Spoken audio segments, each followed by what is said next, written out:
Okay, so it is our first day of our TAR activities or TAR class.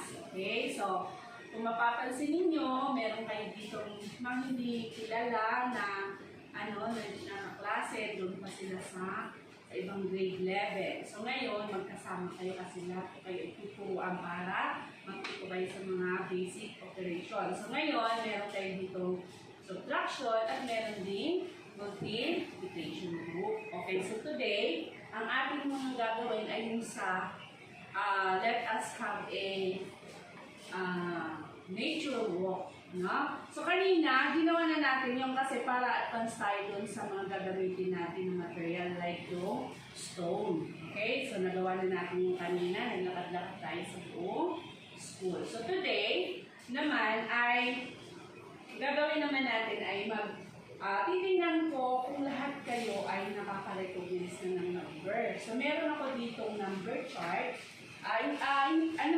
Kunti lang siya na numbers, no?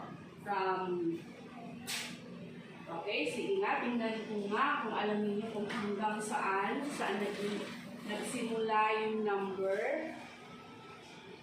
Okay? Okay, saan ka nagsimula yung number dyan? Ma'am Merason. Nagsimula mo sa 31. Okay, 31. At hanggang saan? Okay, hanggang saan? Ma'am Altes. 50. Okay, 50. Okay, so ngayon, meron kayong dyan mga paboritong number? Okay, Yes. sige nga, Joy. Okay, Joy. So, anong paborito mong number dyan? Sige nga. Number 44. Okay, 44. Sige nga, ituro mo sa akin na sabihin number 44. Number 44. Okay, pwede mo ba yung isulat dyan? Number 44. 44. Okay, so another one. Sige nga, Lobelia. Sige nga, anong gusto mo na yung number Lobelia? Gusto ko yung 48. Okay, pakituro nga ako. Asan yun ang 48? Ito po, 48. Okay, sige. So, gagawin yan sa ating isara. Okay, 48. 48.